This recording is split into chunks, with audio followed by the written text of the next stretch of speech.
Sección 1. La presencia de Dios. Un relato de la iluminación en tiempos recientes. Su comienzo repentino, la sustitución de la conciencia ordinaria por una conciencia infinita y la transformación del ser al ser por la gracia de la divina presencia. Capítulo 1. La presencia. Prólogo. Años de luchas internas y sufrimientos y de un esfuerzo espiritual aparentemente inútil culminaron con el tiempo en un estado de negra desesperación. Ni siquiera una retirada hacia el ateísmo pudo traer alivio a la incesante búsqueda. Razón e intelecto eran demasiado frágiles para la formidable tarea de hallar la verdad última. Hasta la mente se había encaminado hacia una derrota final, agonizante y aplastante. Hasta la voluntad se había quedado inmóvil. Entonces, una voz interior gritó: «Si existe un Dios, a Él le pido ayuda». Después, todo cesó y desapareció en el olvido. La mente y toda sensación de un yo personal desaparecieron. Durante un instante abrumador, todo aquello fue sustituido por una omniabarcante conciencia que fue radiante, completa, total, silenciosa y serena, como la esencia prometida de todo lo que es. El exquisito esplendor, la belleza y la paz de la divinidad brillaron con intensidad. Era autónoma, final, atemporal, perfecta, el ser de lo manifestado y lo no manifestado, la divinidad suprema, y así permaneció. La presencia. Un profundo silencio lo impregna todo alrededor, y el movimiento se ralentiza y se serena. Todo irradia una intensa vitalidad. Todas y cada una de las cosas son conscientes de todas y cada una de las demás. La cualidad luminosa de la radiación es abrumadoramente divina en su naturaleza. Lo abarca absolutamente todo en su total unidad, de manera que todas las cosas están interconectadas, en comunicación y armonía, a través de la conciencia y por el hecho de compartir la cualidad básica de la esencia de la misma existencia. La presencia es un continuo que ocupa completamente lo que era previamente, parecida a la percepción ordinaria, un espacio vacante, vacío. Esa conciencia interior no es diferente del ser, pues impregna la esencia de todo. La conciencia es consciente de su propia conciencia y omnipresencia. La existencia es Dios y su expresión, tanto en la forma como en la no forma, e impera igualmente en todos los objetos, personas, plantas y animales. Todo se halla unido por la divinidad de la existencia. Esa esencia penetrante lo incluye todo sin excepción. Los muebles de la habitación son iguales a las rocas o a las plantas en su importancia o trascendencia. Nada queda fuera de la totalidad omniabarcante, total, completa, que no carece de nada. Todo es de igual valor, porque el único valor real es la divinidad de la existencia. Eso que es el ser es total y completo, y está igualmente presente en todas partes. No existen necesidades, deseos o carencias. Ninguna imperfección ni discordia es posible. Y todo objeto parece una obra de arte, una escultura de belleza y armonía perfectas. La sacralidad de toda la creación es la reverencia que todas y cada una de las cosas muestran por todas y cada una de las demás. Todo se halla imbuido de un gran esplendor, y todo guarda silencio en su sobrecogimiento y reverencia. La revelación infunde una serenidad y una paz infinitas. Al contemplar el cuerpo, éste se revela igual a todo lo demás, sin pertenecer ni ser poseído por persona alguna, igual a todos los muebles u otros objetos, y simplemente una parte más de todo lo que es. No existe ninguna sensación personal acerca del cuerpo, y no hay identificación alguna con él. Se mueve espontáneamente, ejecuta correctamente sus funciones corporales y camina y respira sin esfuerzo. Está autopropulsado y sus acciones vienen determinadas y activadas por la presencia. El cuerpo es simplemente un eso, igual a cualquier otra cosa en la habitación. Si otras personas le interpelan, la voz del cuerpo responde adecuadamente, pero lo que se oye en la conversación resuena en un nivel de significado superior. En cada frase se revela un significado más profundo, más hondo. Toda comunicación se comprende ahora en un nivel más profundo, casi como si hasta la pregunta más sencilla fuera en realidad una pregunta existencial y una declaración acerca de la humanidad en sí. En la superficie, las palabras suenan superficiales, pero en el nivel más profundo tienen penetrantes implicaciones espirituales. Esas respuestas adecuadas las está dando el cuerpo, al cual todos dan por hecho que es un yo al que le están hablando. Esto en sí es extraño, porque no hay ningún auténtico yo asociado en modo alguno a este cuerpo. El verdadero ser es invisible y no tiene ubicación. El cuerpo habla y responde a las preguntas simultáneamente en formas paralelas, en dos niveles al mismo tiempo. Serenada por el silencio de la presencia, la mente se encuentra silente, sin palabras. Ninguna imagen, concepto o pensamiento se sucede. No hay nadie que las piense. Al no haber ninguna persona presente, no hay quien piense ni quien actúe. Todo sucede por sí mismo, como un aspecto más de la presencia. En los estados de conciencia ordinarios, el sonido se impone sobre el fondo del silencio y lo reemplaza. En cambio, en la presencia, sucede lo contrario. Aunque el sonido es perceptible, se encuentra en el fondo. El silencio se impone de tal modo que no se ve interrumpido ni desplazado por el sonido. Nada trastorna su serenidad ni interfiere en su paz. Aunque tienen lugar movimientos, estos no son capaces de alterar la inmóvil serenidad que hay más allá del movimiento. Todo parece moverse como en cámara lenta, debido a que el tiempo está ausente. No hay más que un estado constante de ahora.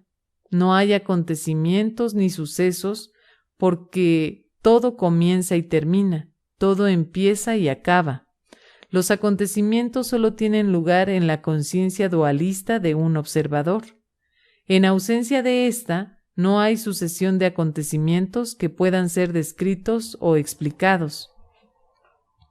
En lugar de un pensar, hay un conocer autorrevelado que imparte un entendimiento completo, que se explica por sí mismo a través de su refulgente esencia.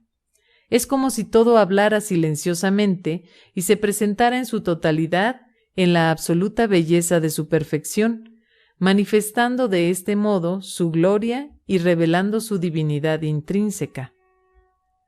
La sufusión de la presencia a través de la totalidad y de la esencia de todo cuanto existe es exquisita en su suavidad, y su tacto es como de algo que se derrite.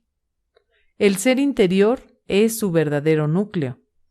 En el mundo ordinario solo se puede tocar la superficie de las cosas, pero en la presencia, la esencia más profunda de cualquier cosa se halla entremezclada con la de todas las demás cosas. Este toque, que es la mano de Dios en su tierna suavidad, es al mismo tiempo una expresión y la morada del poder infinito. En su contacto con la esencia interior de todo, uno es consciente de que la presencia está siendo sentida por todas las demás cosas, objetos o personas. El poder de su suavidad es ilimitado, y dado que es total y omnipresente, ninguna oposición es posible. Impregna todo lo que es, y de su poder surge la propia existencia, que es tanto creada por el poder como al mismo tiempo sustentada toda por él. Este poder es una cualidad intrínseca de la presencia, y su presencia es la esencia de la propia existencia. Está presente en todos los objetos. En ningún lugar hay vacuidad, dado que la presencia llena tanto el espacio como el interior de los objetos. Cada hoja sabe cómo está siendo experimentada por todo lo demás, y comparte el gozo de la divina presencia. Todo se halla en un estado de silencioso regocijo, por cuanto su conciencia es una experiencia de la divinidad. Una peculiaridad de todo cuanto existe es la de una serena gratitud siempre presente, por habérsele concedido el don de experimentar la presencia de Dios. Esta gratitud es la forma en la cual se expresa la adoración. Todo lo que es creado y tiene existencia comparte el reflejo de la gloria de Dios. La apariencia humana ha asumido un aura totalmente nueva. El ser uno resplandece en los ojos de todos. Todos los rostros irradian y todos son igualmente hermosos. Lo más difícil de describir es la interacción entre las personas, que se mueven a un nivel diferente de comunicación. Existe un amor obvio entre todos. Sin embargo, sus palabras cambian de tal manera que toda conversación se convierte en algo amoroso y pacífico. El significado de las palabras que se escuchan no es el mismo que el que encuentran los demás al escucharlas. Es como si hubieran dos niveles de conciencia distintos en funcionamiento, apareciendo en el mismo escenario de la forma y el movimiento. Dos guiones diferentes se están pronunciando a través de las mismas palabras. Los significados de las propias palabras han sido transformados a un plano superior por los yoes superiores de las personas implicadas unas con otras, y la comunicación de la comprensión se encuentra en un plano superior. Al mismo tiempo, es evidente que los yoes inferiores de las personas no son conscientes de la comunicación que simultáneamente está teniendo lugar entre sus yoes superiores. Las personas están como hipnotizadas al creer en la realidad de sus yoes ordinarios, que no son más que una exteriorización inadvertida e inconsciente de escenarios o papeles, como en una película. Al ignorar a los yoes inferiores, los yoes superiores se comunican entre sí directamente y los yoes ordinarios de las personas parecen no ser conscientes de ese nivel superior de conversación que está teniendo lugar. Al mismo tiempo, las personas sienten intuitivamente que algo diferente a lo habitual está sucediendo. La presencia consciente del ser crea un campo de energía que resulta sumamente agradable a las personas. Este campo de energía lleva a cabo lo milagroso y trae armonía a los acontecimientos, junto con cierta sensación de paz a todos los que lo experimentan. Las personas que vienen, tras recorrer muchos kilómetros en busca de respuestas a sus preguntas, descubren de repente, en presencia de esa aura, las respuestas que buscan, que les llegan a través de una comprensión interior que hace irrelevantes las preguntas originales. Esto sucede porque la presencia recontextualiza la ilusión de un problema, causando así su desaparición. El cuerpo proseguía con sus operaciones y reflejaba las intenciones transmitidas a través de la conciencia. La continuidad del cuerpo no revestía gran interés, y era evidente que el cuerpo realmente no es más que una propiedad del universo. Los cuerpos y los objetos del mundo reflejan variaciones interminables y no muestran imperfección alguna. Nada es mejor ni peor que ninguna otra cosa, ni es de un valor o una importancia diferente. La cualidad de la perfecta autoidentidad define el valor intrínseco de todo cuanto existe como expresiones iguales de divinidad innata. En la medida en que la relación es un concepto de observación mental dualista, en la realidad no hay relaciones. Todo simplemente es, y exhibe la esencia de la existencia. De forma similar, sin la interposición de un observador activo, con su innata categorización de pensamientos, no puede haber cambios ni movimientos que explicar o describir. Cada cosa evoluciona simplemente como una expresión de su esencia divina. De ahí que la evolución tenga lugar como una manifestación de la conciencia y tome su expresión desde los niveles abstractos de la energía superior hacia las formas inferiores pero más concretas y finalmente la materialidad física. Así, la creación se manifiesta desde una forma abstracta a través de formas progresivas hasta un patrón de energía final, que da lugar a la materialidad concreta. El poder para manifestarse es la expresión de la divina omnipotencia como creación continua. La creación es el presente y el ahora. Este ahora es continuo, de modo que no son posibles ni los principios ni los finales. La visibilidad o la materialidad en sí no son más que fenómenos sensoriales y no una condición necesaria para la existencia, la cual en sí misma es sin forma y sin embargo intrínseca a toda forma.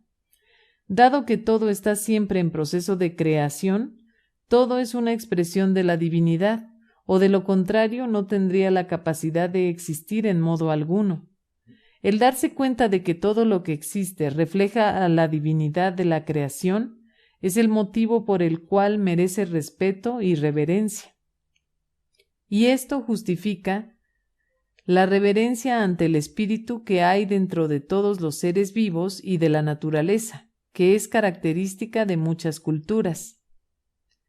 Todos los seres que sienten son iguales. Solo la manifestación material está sujeta al cese, y la esencia no se ve afectada, y conserva la potencialidad de reaparecer en forma material. La esencia solo se ve afectada por las propias fuerzas de la evolución. La aparición de la forma material a partir de la esencia viene determinada por la presencia de lo que ya está en la forma. El contenido de la manifestación material puede facilitar la manifestación de la esencia como forma o puede no serle favorable, dependiendo de las circunstancias. Se podría decir que la creación satisface sus propias instrucciones internas, divinas o tendencias.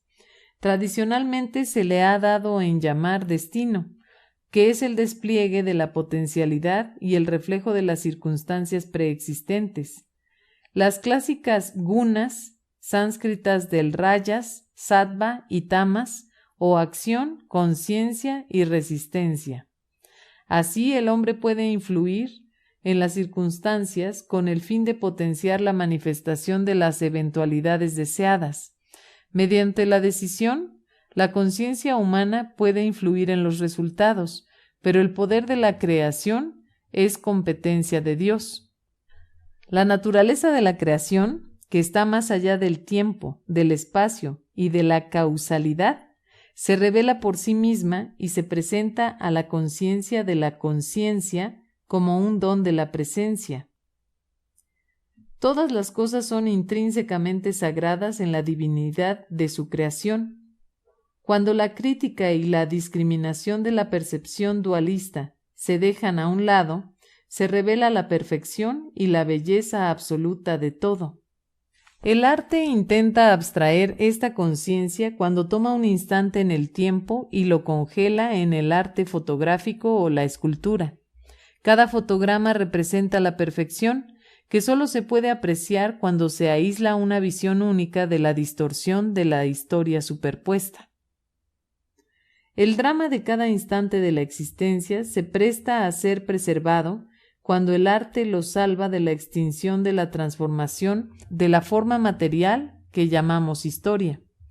La inocencia intrínseca de cualquier instante dado se manifiesta cuando se saca a ese instante del contexto proyectado sobre una secuencia de instantes seleccionados que posteriormente se convierten en una historia. Una vez que la mente dualista los convierte en una historia, se les aplican los términos de bueno o malo. Podemos ver fácilmente que incluso los términos bueno o malo refieren en su origen a lo que realmente no son más que deseos humanos. Si quitamos el enjuiciamiento humano de la observación, todo lo que se puede ver es que la forma está en constante evolución, en tanto que cambio que no es intrínsecamente deseable o indeseable. Todo está manifestando su potencialidad inherente en la medida en que está determinado por su esencia y por las condiciones prevalentes. El esplendor de todas las cosas se halla en su misma existencia, en el hecho de manifestar la gloria de la creación de Dios como existencia. En virtud de simplemente ser, todas y cada una de las cosas que sienten y que no sienten esa existencia cumplen con la voluntad de Dios. Es debido a la intención divina que lo no manifiesto se vuelve manifiesto. Creación es el nombre del proceso que nosotros presenciamos.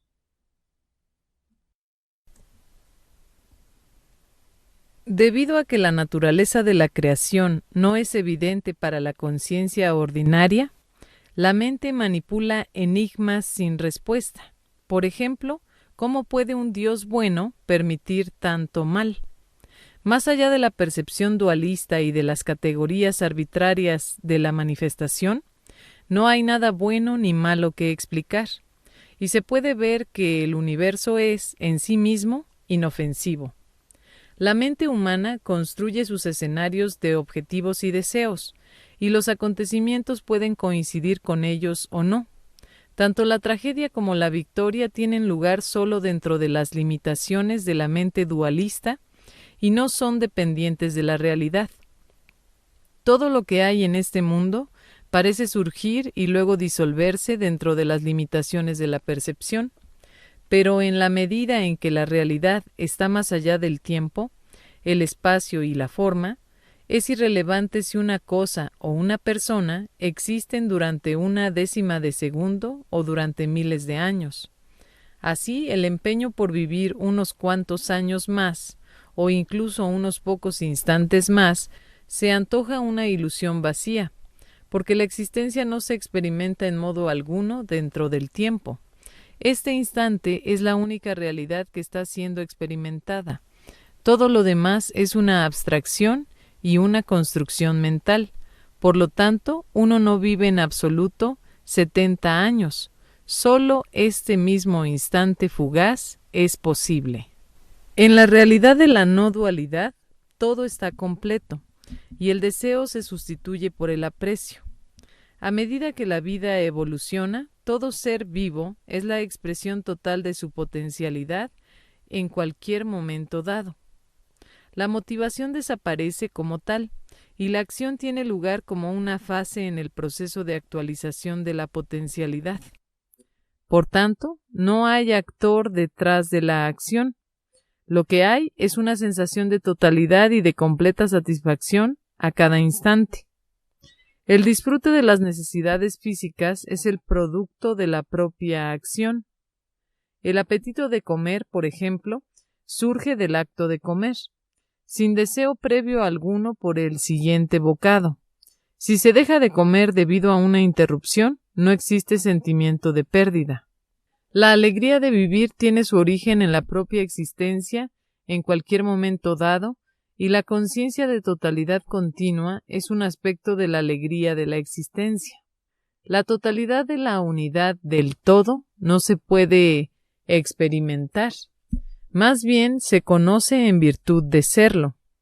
El yo del ser es el ojo de Dios, presenciando el despliegue de la creación como ahora.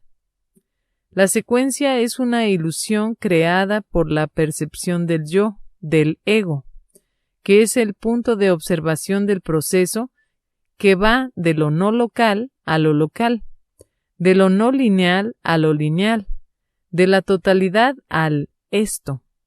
La percepción es el ojo del ego que, en la medida en que traduce el no experimentado infinito en un finito experimentable, Genera la percepción del tiempo, el espacio, la duración, la dimensión, la posición, la forma, la limitación y la singularidad.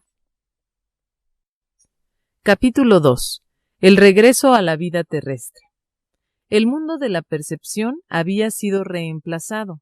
La identidad había pasado de ser un sujeto limitado, un yo personal, a un contexto ilimitado.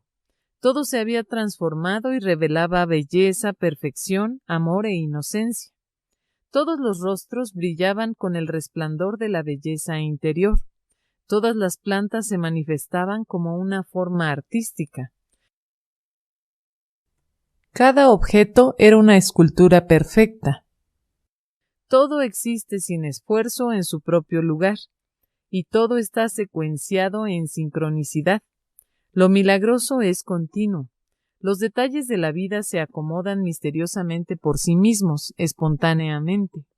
La energía de la presencia consigue sin esfuerzo lo aparentemente imposible y genera fenómenos que el mundo ordinario consideraría milagrosos.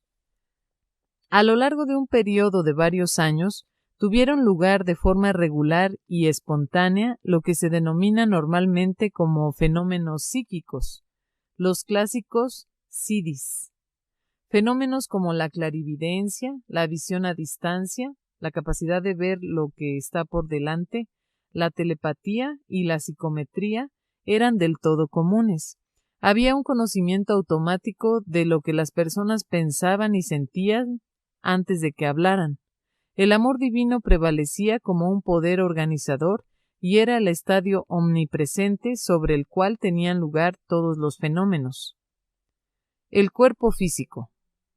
Una energía sumamente poderosa ascendía por la espina dorsal y la espalda y se concentraba en el cerebro en función de donde se centraba la atención. Luego la energía pasaba por la cara y descendía hasta la región del corazón. Esta energía era exquisita y a veces fluía hacia el mundo exterior, allá donde había seres humanos afligidos. Una vez, mientras conducía por una lejana autopista, la energía empezó a derramarse desde el corazón y se extendió por la autopista y tomó la siguiente curva. De allí, la energía se derramó sobre el lugar en el que terminaba de ocurrir un accidente. La energía tuvo un efecto curativo sobre todos los implicados. Después de un breve rato, la energía pareció haber cumplido su propósito y súbitamente se detuvo. No muchos kilómetros después, en la misma autopista, empezó a repetirse lo mismo. De nuevo, una energía deliciosa y exquisita se derramó desde la región del corazón y se extendió por la carretera alrededor de 1,5 kilómetros hasta llegar a otra curva. Allí acababa de ocurrir otro accidente. De hecho, las ruedas del automóvil aún estaban girando. La energía se estaba derramando entre los pasajeros del vehículo. Era como si se les estuviera transmitiendo una energía angélica a las angustiadas personas que estaban rezando. En otra ocasión, la presencia curativa tuvo lugar mientras paseaba por las calles de Chicago. Esta vez la energía se derramó entre un grupo de muchachos jóvenes que estaban a punto de pelearse. Cuando la energía los envolvió, fueron retirándose poco a poco, relajándose y se pusieron a reír. Poco después se separaban, punto en el cual el flujo de energía se detuvo. El aura de energía que emanaba de la presencia tenía una capacidad infinita. La gente quería sentarse en sus inmediaciones porque en aquel campo de energía entraban automáticamente en un estado de dicha o en un estado superior de conciencia y sentían el amor divino, la dicha y la curación. En él, las personas que estaban alteradas se calmaban y recuperaban el bienestar. El cuerpo que anteriormente yo consideraba como mío, ahora se curaba de diversas dolencias. Sorprendentemente, ahora veía bien sin llevar gafas. Aquella visión mermada había hecho preciso el uso de lentes trifocales desde los 12 años. La capacidad de ver bien sin gafas, incluso a distancia, llegó de repente, sin advertencia previa, y fue una sorpresa agradable. Cuando sucedió, se hizo evidente que las facultades sensoriales estaban en función de la propia conciencia y no del cuerpo. Después vino el recuerdo de la experiencia de estar fuera del cuerpo, durante la cual se hizo patente que la capacidad para ver y escuchar estaba en el cuerpo etérico y no estaba conectada en modo alguno con el cuerpo físico, que se encontraba a cierta distancia, en otro lugar. Parecía que las enfermedades físicas eran ciertamente el resultado de un sistema de creencias negativo, y que el cuerpo podía cambiar literalmente como consecuencia del cambio en el patrón de creencias. Uno solo está realmente sujeto a lo que mantiene en su mente. Un hecho bastante común es que muchas personas se han recuperado casi de cualquier enfermedad conocida siguiendo un camino espiritual. Las propiedades aparentemente milagrosas y la capacidad de la energía divina y los fenómenos que generaba eran intrínsecos a ese campo de energía y en modo alguno eran personales. Sucedían espontáneamente y parecían hacerlo con ocasión de alguna necesidad en algún lugar del mundo. También resultaba interesante ver que muchas personas normales que presenciaban estos fenómenos optaban por negarlos y por desestimar totalmente lo que habían presenciado, como si aquello estuviera completamente fuera del sistema perceptivo del ego y de sus creencias de lo que era posible o no. Si se les preguntaba acerca de los fenómenos, las personas elaboraban rápidamente algún tipo de racionalización de forma similar a los pacientes que habían sido hipnotizados y fabrican una respuesta plausible cuando se les pide que expliquen un comportamiento post-hipnótico. En cambio, las personas que estaban bastante evolucionadas espiritualmente aceptaban la ocurrencia de fenómenos milagrosos sin hacer ningún comentario, como si fuera una parte natural de sus vidas. Tras una importante transformación de la conciencia, la presencia determina todas las acciones y acontecimientos. Se establece por sí misma una alteración permanente de la conciencia y está constantemente presente en su quietud y silencio, aun cuando el cuerpo hable u opere en el mundo. Con los años y con esfuerzo se desarrolla la capacidad para concentrarse en varios niveles como se requiere para poder funcionar en el mundo. Si se nos permite esto, la paz silenciosa nos embarga por completo y nos sumerge en un estado de una dicha serena e infinita. Al retirarse el interés por el mundo exterior y por las funciones ordinarias de la percepción, ese estado de dicha infinita prevalece y puede solo ser reducido a través de una concentración intensa en el mundo ordinario. El ser está más allá del tiempo y de la forma, y dentro de él, la conciencia ordinaria es potencialmente capaz de funcionar simultáneamente de un modo mundano. Era difícil considerar el mundo de la percepción ordinaria como algo real y tomárselo en serio. Esto llevaba a una especie de capacidad permanente para ver el mundo desde un punto de vista cómico. La vida ordinaria parecía una comedia interminable, hasta el punto de que la misma seriedad resultaba cómica. Hubo que sofocar las expresiones del sentido del humor, pues habían personas incapaces de aceptarlas debido a que se hallaban profundamente implicadas en el mundo perceptivo de la negatividad. La mayoría de la gente parece tener intereses creados en la negatividad de su mundo perceptivo, y se resisten a dejarla en favor de una conciencia de nivel superior. Hay gente que parece obtener una gran satisfacción en su interminable ira, resentimientos, remordimientos y autocompasión, de modo que se resisten activamente a entrar en tales niveles de comprensión, perdón o compasión. La negatividad parece tener suficientes ventajas como para perpetuar formas de pensamiento que son obviamente ilógicas y autocomplacientes, del mismo modo que los políticos distorsionan la verdad con el fin de obtener votos, o que los que persiguen a los criminales eliminan evidencias de la inocencia del acusado con el fin de obtener una condena. Cuando se renuncia a estas ventajas negativas, El mundo se convierte en una interminable presencia de una belleza y perfección intensas, y el amor domina toda la vida. Todo es autoluminoso, y la dicha de su esencia divina se irradia al exterior a través de su omnipresente no forma, que es expresada en el mundo de la percepción como forma. Ya no es necesario saber nada, porque no hace falta saber nada cuando uno es en realidad todo cuanto existe. La mente, en su estado ordinario, simplemente sabe acerca de, pero eso ya no es necesario cuando uno es todo lo que se puede ser. La identidad, que sustituyó a la antigua sensación de yo, no tiene partes ni divisiones. Nada queda fuera de su plenitud y totalidad.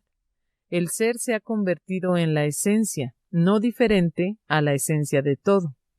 En la no dualidad no hay conocedor ni conocido, porque ambos se han convertido en uno y lo mismo. Nada está incompleto. La omnisciencia es autoplenitud. No existe el deseo por el próximo segundo a experimentar que impulsa a la mente ordinaria, la cual, instante a instante, siempre se siente incompleta. Cuando se renuncia a estas ventajas negativas, el sentido de plenitud prevalece con los sentidos físicos. El deseo y la anticipación desaparecen y surge el placer de la actividad en sí. Dado que se ha detenido la experiencia del tiempo, no hay experiencia alguna de sucesión de acontecimientos que haya que anticipar o lamentar. Cada momento es completo y total en sí mismo. La condición de ser reemplaza toda sensación de pasado, presente o futuro, de tal manera que no hay nada que anticipar o intentar controlar. Esto forma parte de ese profundo estado de paz y serenidad. Toda necesidad y todo deseo se detiene con el cese de cualquier sensación de tiempo. La presencia, con su infinita serenidad, ha desplazado toda actividad mental y emocional. El cuerpo se autopropaga y simplemente es otra propiedad de la naturaleza que funciona en respuesta al flujo de las circunstancias. Nada se mueve o actúa independientemente del resto del universo. En concordancia absoluta, todo vive, se mueve y tiene su existencia en la más absoluta perfección, belleza y armonía de todo lo que es. La motivación como fundamento de toda acción desaparece. Los fenómenos de la vida estaban ahora en una dimensión diferente y eran observados como si uno estuviera en un reino diferente. Todo sucede por sí mismo en ese estado de serenidad y silencio interior, activado por el amor que se expresa por sí mismo a través del universo y de todo lo que hay en él. La belleza de la vida resplandece como infinito gozo y felicidad, una infinita paz más allá de toda emoción. La paz de Dios es tan completa y total que no queda nada que se pueda desear o querer. Incluso el experimentar ha cesado. En la dualidad existe un experimentador y aquello que se experimenta. En la no dualidad, esto es reemplazado al convertirse en todo lo que es. En la no dualidad, esto es reemplazado al convertirte en todo lo que es, de tal modo que no existe separación en el tiempo, el espacio o la experiencia subjetiva entre el experimentador y lo que es experimentado. En la no dualidad de la conciencia, ni siquiera se da ya la secuencia, y la conciencia sustituye a la experimentación. Ya no se experimentan instantes, dado que ya no se experimentan instantes, dado que solo hay un ahora continuo. El movimiento parece como a cámara lenta, como si estuviera suspendido fuera del tiempo. Nada es imperfecto, nada se mueve o cambia en realidad, ningún acontecimiento tiene lugar. En vez de una secuencia, lo que hay es la observación de que todo se halla en un estado de despliegue y que toda forma no es más que un fenómeno transitorio creado por la percepción y los hábitos de observación de la mente. En realidad, todo viene a ser una expresión de la potencialidad infinita del universo. Los estadios evolutivos son las consecuencias de las circunstancias, pero no vienen provocados por ellas. Las circunstancias contribuyen a las apariciones y los fenómenos, en tanto que cambios, no son en realidad más que el resultado de un punto de observación arbitrario. Desde el punto de vista de la singularidad, parece haber multiplicidad, pero desde la omnipresencia de la multiplicidad simultánea, solo existe la singularidad de la unidad. La omnipresencia echa abajo cualquier artefacto perceptivo, tanto de la singularidad como de la multiplicidad. En realidad, ni siquiera existen las circunstancias. No hay ni aquí ni allí, no hay ni ahora ni después, no hay ni pasado ni futuro, no hay ni completo ni incompleto. No hay un llegar a ser, por cuanto ya se es, y totalmente autoexistente. Hasta el tiempo en sí es un punto de observación arbitrario, al igual que la velocidad de la luz. Nuestro habitual empeño por describir el universo se puede ver no como una descripción del universo, sino como una descripción desde puntos de observación arbitrarios, y ciertamente como un mapa de cómo funciona la mente ordinaria. Lo que está siendo descrito en realidad no es un universo objetivo y autoexistente, sino simplemente las categorías de la actividad de la mente y las estructuras y formas de su procesamiento secuencial. De ahí que las limitaciones de la ciencia estén preordenadas por las limitaciones que le impone el mundo perceptivo de la dualidad. La propia percepción está limitada de por sí, ya que solo puede haber acerca de, en lugar de saber. No se espera que la ciencia vaya más allá de los límites de la percepción, ni tampoco habría que culparla por ello. La ciencia solo puede llevarnos hasta el umbral de la conciencia, la cual no depende en absoluto de la percepción. En la actualidad, la ciencia avanza a través de la intuición científica y la lógica y las pruebas vienen después. Normalmente denominamos creatividad a estos saltos intuitivos que superan la lógica y potencian el progreso. Así, el descubrimiento es el verdadero manantial de la evolución de la sociedad. En el estado de conciencia, con SC, la mente se vuelve silente.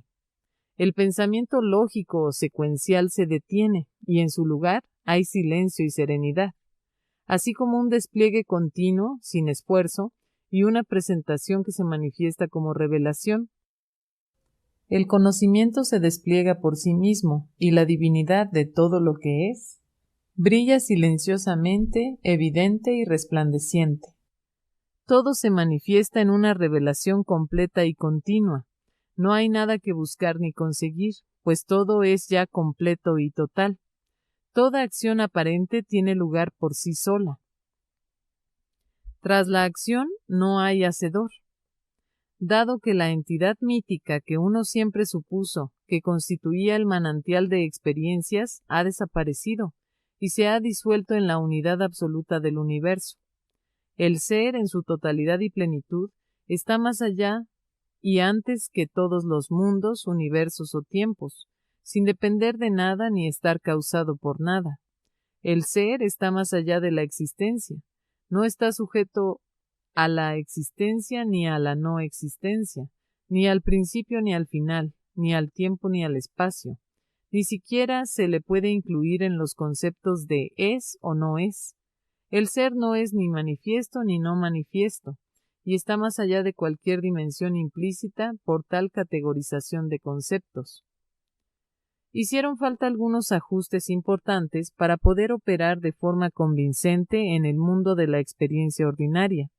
Hay una continuidad y unidad entre los reinos de la dualidad y de la no dualidad, y la no dualidad impregna completamente toda la dualidad. La limitación de la dualidad es ciertamente una limitación de la conciencia.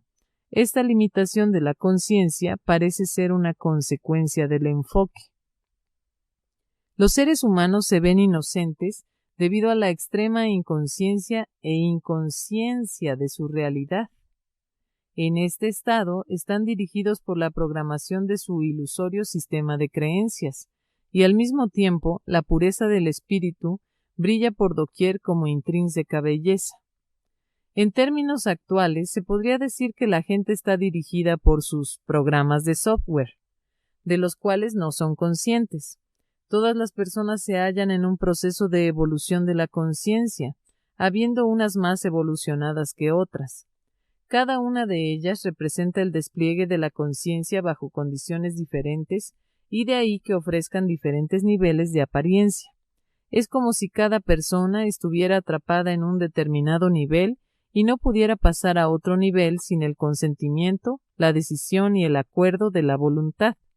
Por hacer una comparación, la inocencia intrínseca podría entenderse si vemos a la persona como el hardware y sus acciones y sus creencias como el software.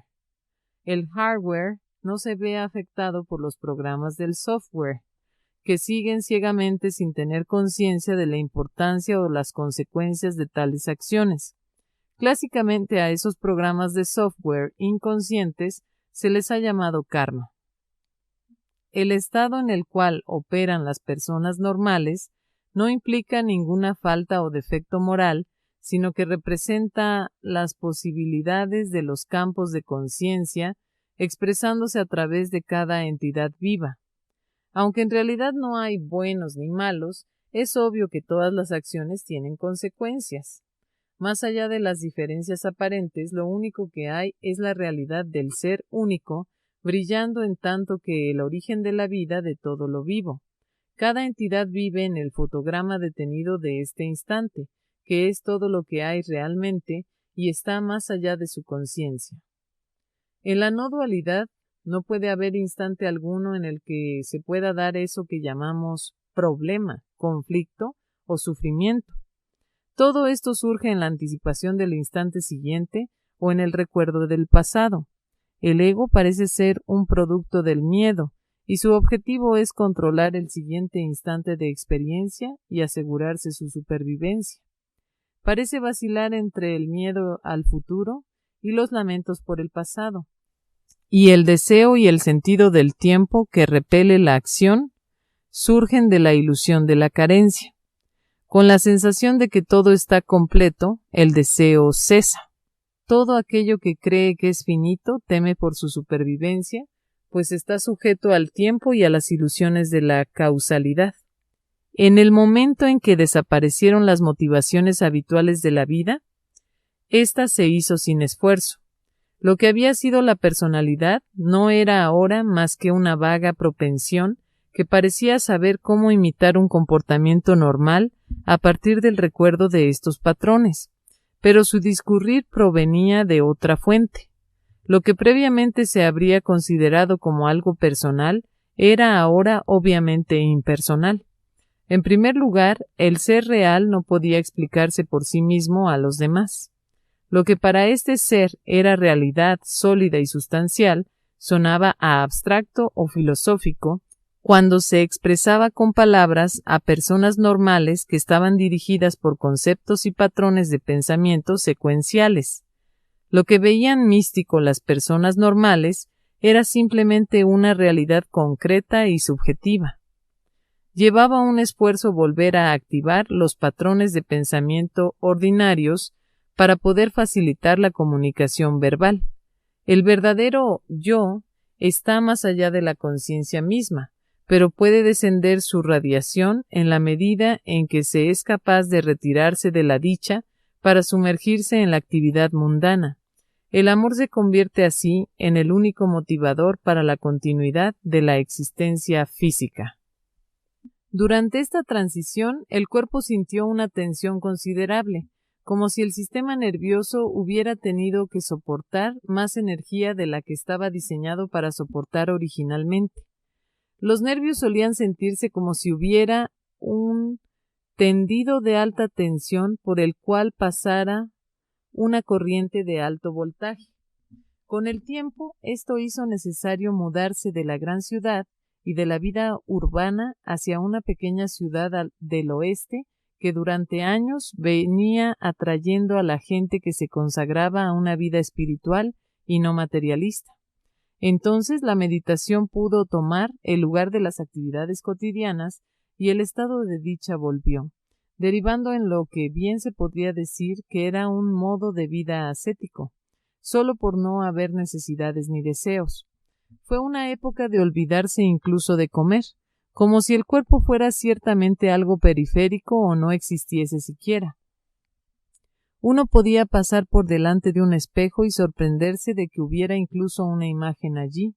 No había interés alguno por los acontecimientos del mundo, circunstancia que duró unos 10 años, retirado del funcionamiento habitual con el fin de ajustarse al estado espiritual que había reemplazado a la conciencia anterior.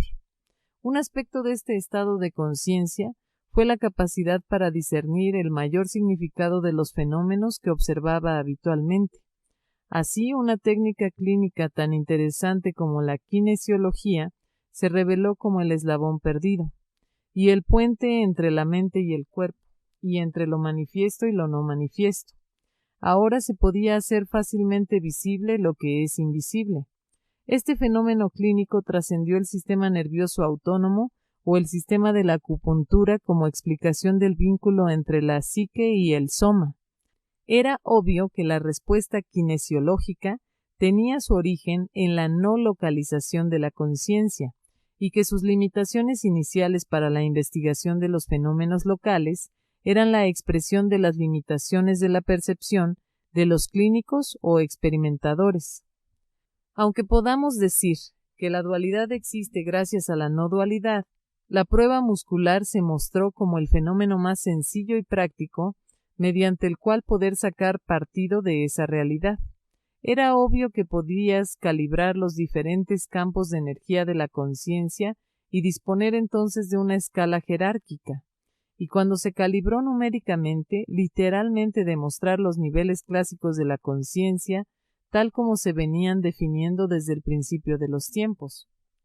El aspecto más sorprendente del fenómeno era que permitía registrar instantáneamente la diferencia entre verdad y falsedad.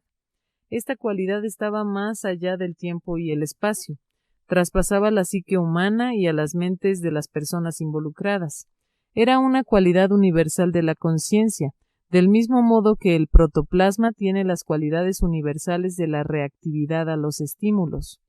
El protoplasma reacciona involuntariamente tanto a los estímulos nocivos como a los benéficos, y distingue entre ambos. Se aparta de lo que es contrario a la vida y es atraído por aquello que la sustenta. Del mismo modo, y con la velocidad del rayo, los músculos del cuerpo se debilitan de inmediato en ausencia de la verdad, y se fortalecen en presencia de la verdad o aquello que sustenta la vida. Todas las cosas del mundo, incluyendo los pensamientos, los conceptos, las sustancias y las imágenes, evocan una respuesta que puede ser demostrada como positiva o negativa. La respuesta no está limitada por el tiempo, el espacio, la distancia o la opinión personal. Con esta sencilla herramienta se puede explicar y documentar la naturaleza exacta de todo en el universo, en cualquier momento dado. Todo lo que es o fue, sin excepción, irradia una frecuencia y una vibración que es como una huella permanente en el campo impersonal de la conciencia, y puede ser recuperada por esta prueba a través de la misma conciencia.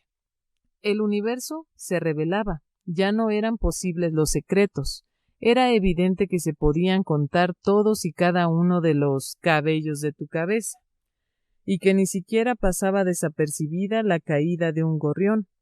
Aquel todo os será revelado se había convertido en un hecho.